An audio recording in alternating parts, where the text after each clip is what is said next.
In the following chapter, I'm going to show you my recommendations against the Petrov defense. e4, e5, knight f3, and knight f6.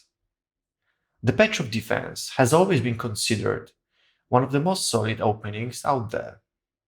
It also had a reputation of a boring one. Today, I think it would be unfair to call it boring.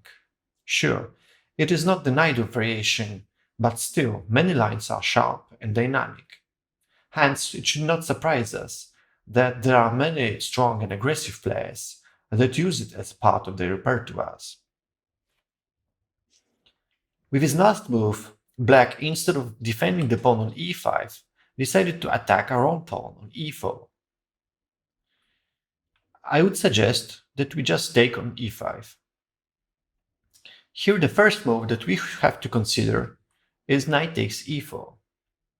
It is a weak line, but we should know a couple of moves, as over the board every move looks better for white, and this is not really the case. Queen to e2, and well, now the beginner's trick is that if he retreats the knight to f6, then knight to c6 wins on the spot. However, well, I don't think we should really expect that. Queen e7 is much more likely. Queen takes e4, and now d6. So he will win the piece back. Now we should go d4, d takes e5, d takes e5. So white is a pawn up, whereas black is hoping to get some compensation for it. Knight c6, threatening to win the pawn back. And now we should let him win this pawn back with knight c3. The whole point of this line is that if white gets greedy and decides to protect the pawn with something like f4, allowing bishop g4, or bishop b5, which would be met with bishop d7, then black can actually hope for quite a decent compensation for this pawn. Especially if he manages to surprise us, things can actually go wrong here. And therefore, knight c3 makes perfect sense.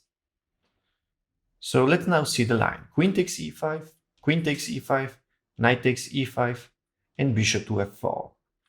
Now the knight can't move, as c7 would fall. Bishop d6.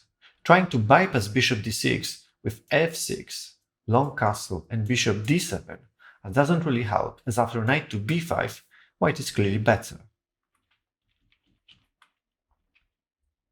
Bishop d6, and now bishop to g3.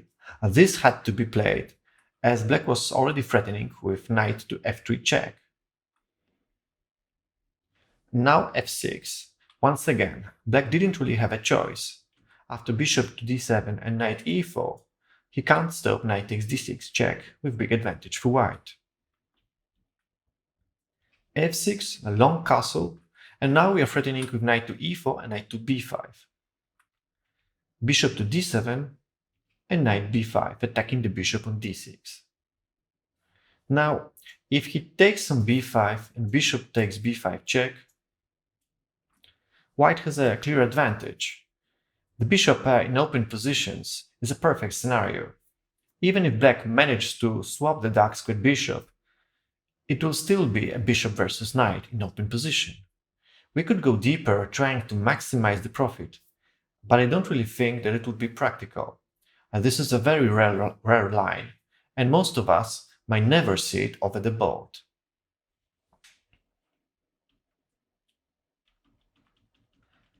Let's now see d6. So before black takes the pawn on e4, first he's going to chase away the white knight from e5. Knight f3, knight takes e4. Here my recommendation would be to go d4. Knight c3 is another fashionable possibility, but I wouldn't recommend it to everyone. The lines can often be quite difficult and computerish, and if I have a choice, I prefer something more natural. d4, d5, bishop d3, and now black has quite a big choice. So there are three big lines he can choose from. One of them is to go knight c6, castle, and bishop to e7. Historically, this is the main continuation. The other line is to go bishop to e7, castle and bishop f5, and the move order doesn't matter. He can either start with bishop e7, castles, and bishop f5, or just bishop f5, followed by bishop to e7. The third option for black is to go bishop d6. And, well, this system is not connected with the other two in any way, so it has like a separate value. We're going to start with bishop to e7, or maybe perhaps bishop f5 and bishop to e7. So for many years, white only had to deal with bishop to d6 line and knight c6 and bishop e7. Bishop f5 has always been somewhat neglected. In 2016, it was used by Russian grandmaster Vadim Zvyagintsev in his game against Alexander Petroff in Russian Higher League. A year later, it was picked up by Chinese star Yu Yangyi, and then it went fast. Today, bishop f5 setup is equally serious and popular as the other two lines.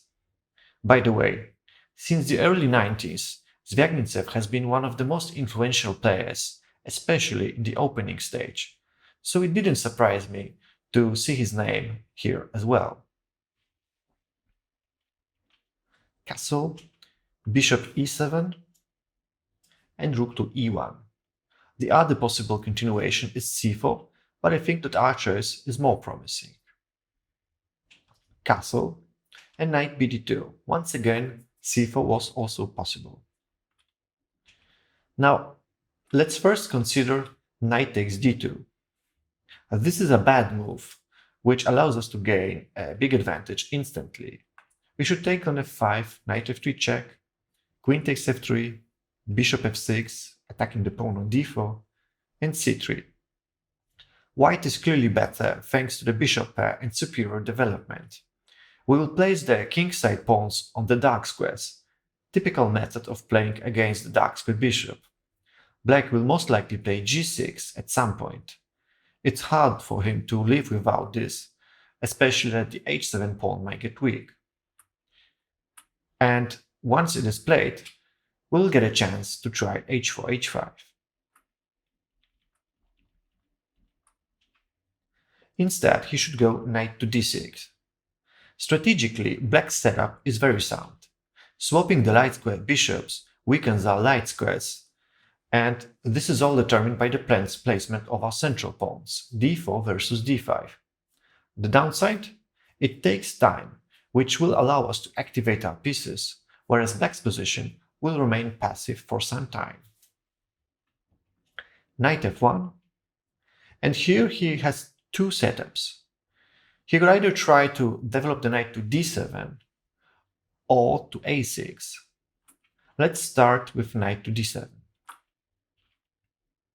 It is a natural setup, which was used by such a giant as Gelfand or Yu Yangyi, but I still think it is not as accurate as knight a6 plan. Now bishop takes f5, knight takes f5, queen d3, attacking the knight on f5. Let's start with g6. This was played in a game between Anish Giri and Yu Yangyi in Nations Cup 2020. The point of this move is to exchange one more pair of pieces, either the bishops, after bishop f4 and bishop d6, although bishop g5, f6 and bishop d2 can still be tried, or the knights. Knight e3, which is our move, knight takes e3, and bishop takes e3. On the other hand, white pieces are more active, and isn't activity the most important factor in positions with symmetrical pawn structures?